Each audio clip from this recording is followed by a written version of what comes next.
Break के बाद एक बार फिर आपका स्वागत है। आप देख रहे हैं मौर्य। दिन भर आगे बढ़ने से पहले एक नजर सुर्खियों पर।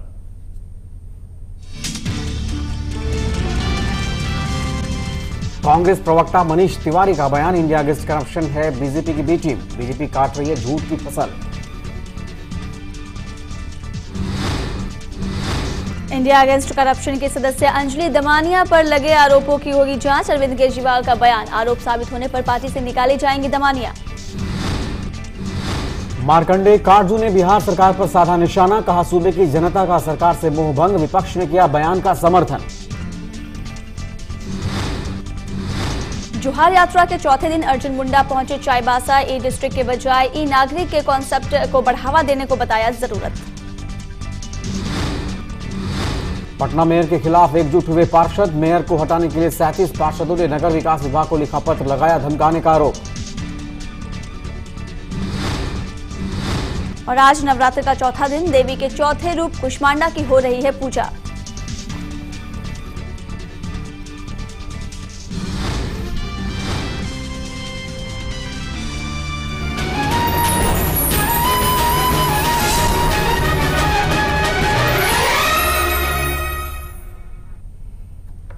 ऐसा देखा गया है कि राज्यों के सीमावर्ती इलाकों में नक्सली गतिविधियां ज्यादा होती हैं। बिहार और झारखंड के सीमावर्ती जिलों में भी नक्सली गतिविधियां ज्यादा देखी गई हैं। चलिए जानते हैं आंकड़ों के जरिए इन इलाकों की सूरत।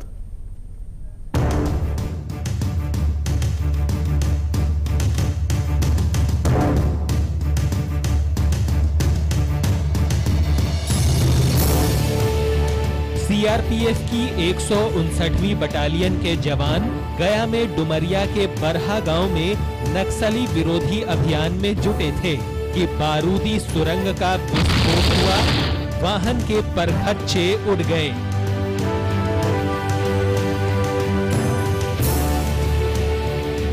छह जवान शहीद हो गए और 9 घायल।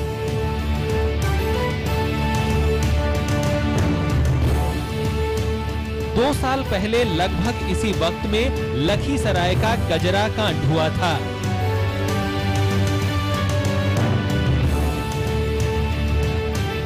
सात पुलिसकर्मी अगवा किए गए थे, फिर एक की हत्या कर दी गई थी।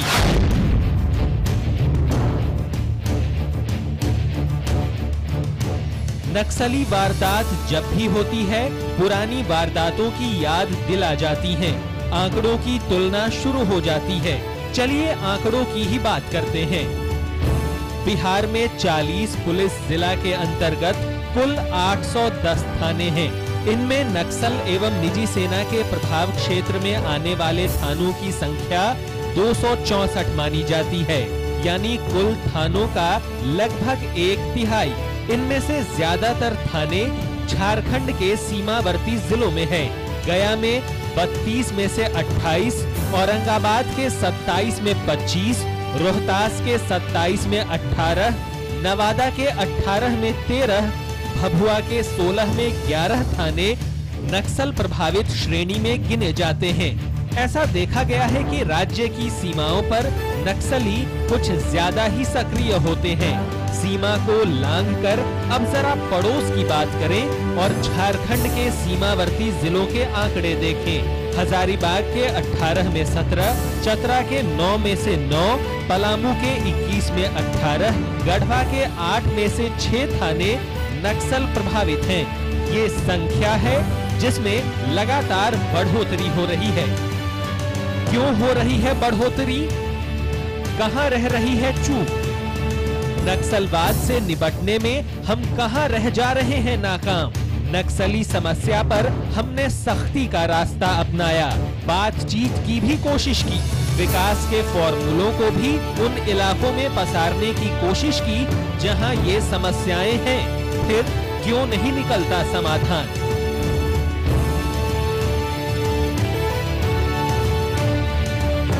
Bureau report, Maurya. 1967 में पश्चिम बंगाल के एक छोटे से गांव से शुरू हुआ नक्सलियों का आंदोलन। धीरे धीरे इसका विस्तार क्षेत्र बढ़ता गया। आखिर क्या कारण है इसके विस्तार क्षेत्र के बढ़ने का? इसको मजबूती कहां से मिलती है? देखते हैं इस रिपोर्ट में। क्या नक्सलवाद कानून व्यवस्था से जुड़ी हुई समस्या है? क्या ये सामाजिक और आर्थिक समस्या है? किस हद तक ये राजनीतिक या सांस्कृतिक समस्या है?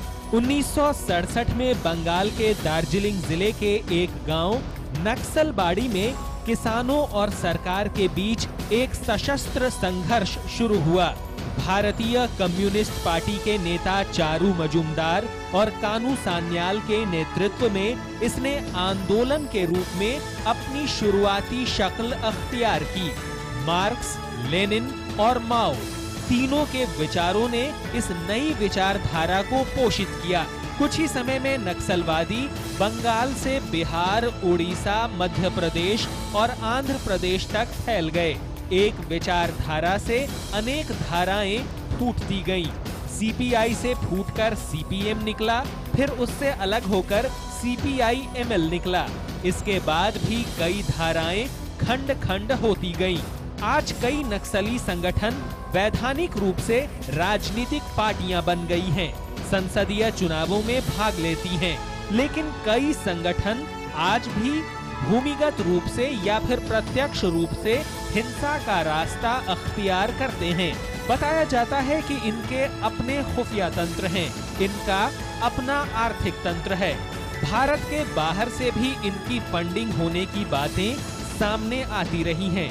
नेपाल की सीमा से लेकर कर्नाटक तक के 7 राज्यों में इनकी गतिविधियां ज्यादा होने के कारण एक रेड कॉरिडोर सा मान लिया गया है। इस कॉरिडोर की अपनी अलग चुनौतियां हैं। ग्रे हाउंड्स और कोबरा जैसे स्पेशल बटालियन बनाकर सरकार ने इस चुनौती को पार पाने की कोशिश जरूर की है। हालांकि सफलता कितनी मिली ये अभी भी आकलन का विषय है। अप्रैल 2010 में छत्तीसगढ़ के दांतेवाड़ा में नक्सली हमले में सीआरपीएफ के 76 जवान शहीद हो गए थे, जो अब तक की बड़ी नक्सली घटनाओं में एक है।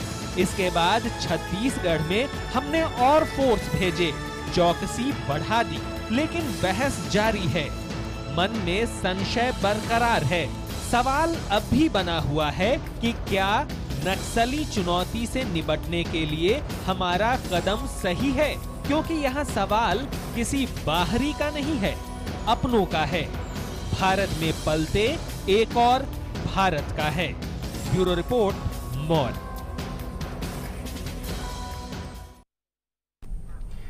अपराधियों को पुलिस की आंखों में धूल झोंकने में महारत हासिल है। पुलिस के गिरफ्त में होना या ना होना उनके लिए कोई मायने नहीं रखता।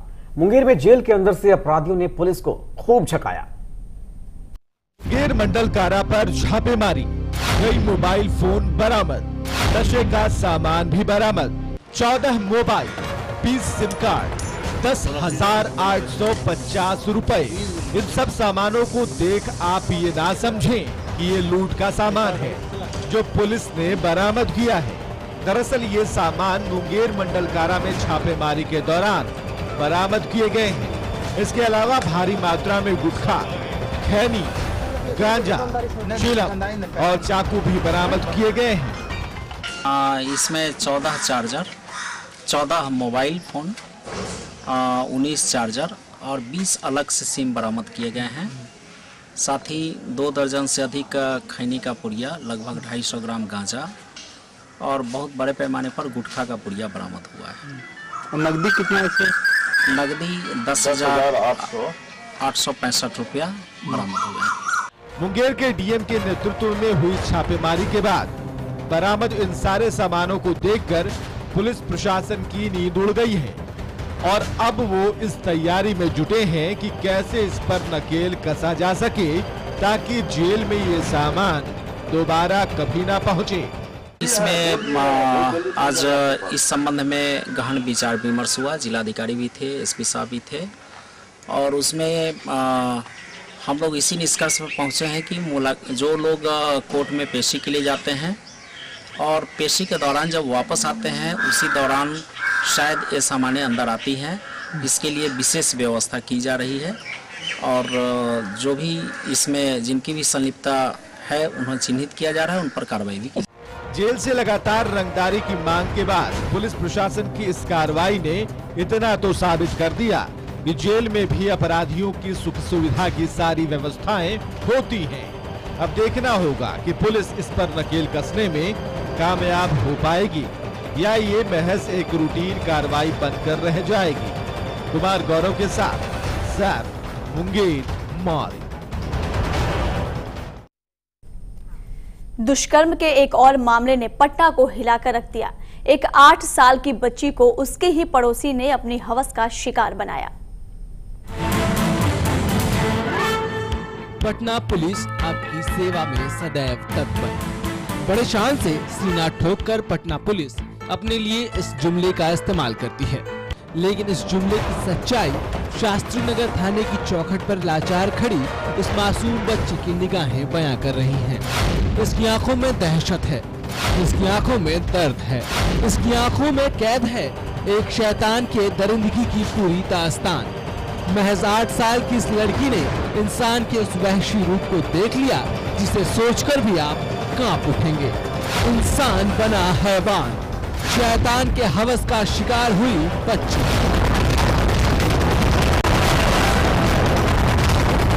ये शर्मनाक घटना है राजधानी पटना के शास्त्री नगर थाना क्षेत्र के चपरासी क्वार्टर का। बच्ची घर पर अकेली थी और न जाने कैसे जिस्म के भूखे भेड़िए को ये बात मालूम चल गई। सूरज नाम का 22 साल का ये शैतान जबरदस्ती घर में घुस गया और बिना किसी दया या शर्म के बच्ची को अपनी हवस का शिकार बना लिया।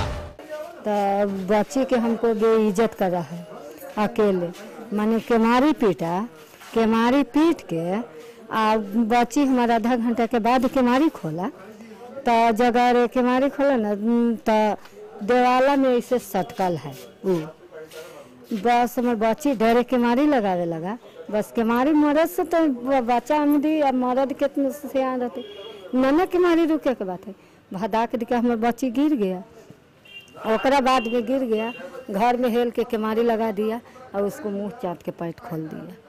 सदैव हमारी और आपकी सेवा में तत्पर रहने का दावा करने वाली पुलिस के हाथ अब तक कुछ नहीं लगा। पीड़िता अपनी मां के साथ गुहार लगा रही है, लेकिन पुलिस को सूरज का कोई अता पता नहीं और पीड़िता के पास कोई चारा नहीं सिवाय इसके कि वो इंतजार करे कि कब पुलिस उसे इंसाफ दिलाने में कामयाब होती है। कुमार गौरव के साथ सुजीत गुप्ता, पटना, मॉर्निंग।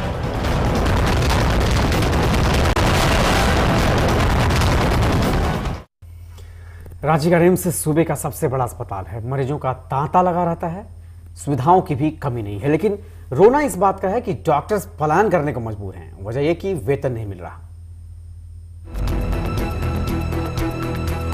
जमीन पर पड़ी ये वृद्ध डॉक्टर से इलाज के इंतजार में है। ये अकेली मरीज नहीं है जो इलाज के लिए यहाँ पड़ी है। ऐसे कई मरीज इस हालत में मिल जाएंगे। ये अस्पताल भी कोई ऐसा वैसा अस्पताल नहीं, बल्कि झारखंड का सबसे बड़ा अस्पताल रिम्स है। यहाँ मरीजों की स्थिति ऐसी इसीलिए है क्योंकि यहाँ के डॉक्टर वेतन नहीं मिलने की वजह से पलायन कर रहे हैं। लेकिन रिम्स के निदेशक की माने तो सब कुछ ठीक ठाक है। इस मेडिकल कॉलेज में जितनी आवश्यकताएं हैं उतने सभी रूप में है। एक व्यक्ति कभी ज्वाइन किया और उसको बेहतर अपॉर्चुनिटी मिला, वो 2 महीना पहले ज्वाइन किया गया है, कहां कोई छोड़ के गया है। एक एप्लीकेशन, एक पद के लिए 50 यहाँ अप्लाई करते हैं, एक पद के लिए, और कहीं कोई कमी नहीं है। क्या मैसेज जाएगा? सबसे बढ़िया काम हो रहा है, पढ़ाई लिखाई उसी तरह से बेहतर हो रहा है। इस जोन में इतना सुंदर मेडिकल कॉलेज आपको नहीं मिलेगा। झारखंड में चिकित्सक अपने वेतन की मांग को लेकर लगातार आंदोलन कर रहे हैं। आंदोलन में न सिर्फ स्थायी चिकित्सक बल्कि अनुबंधित चिकित्सक भी शामिल हो रहे हैं। लेकिन जिस तरह इनकी अनदेखी की जा रही है, उसके बाद डॉक्टर्स ने हार मान ली है और मायूस होकर रिम्स छोड़ दूसरे मेडिकल कॉलेज और अस्पतालों की ओर रुख कर रहे हैं। लेकिन अस्पताल इस बात को मानने के लिए तैयार ही नहीं। बिल्कुल कमी नहीं है।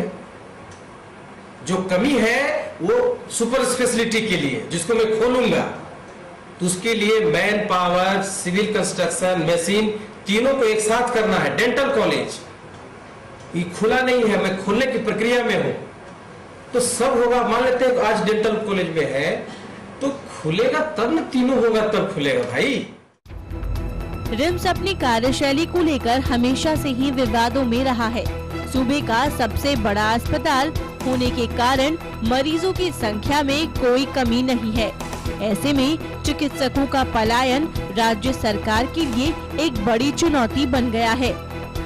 सोनाली सिंह के साथ अनिल साहू, रांची मौर्य।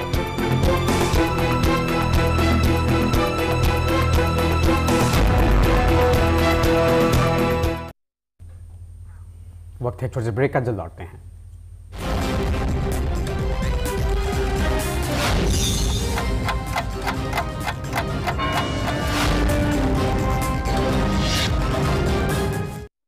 चुन चुन के देख परख के कूट कूट के निखरे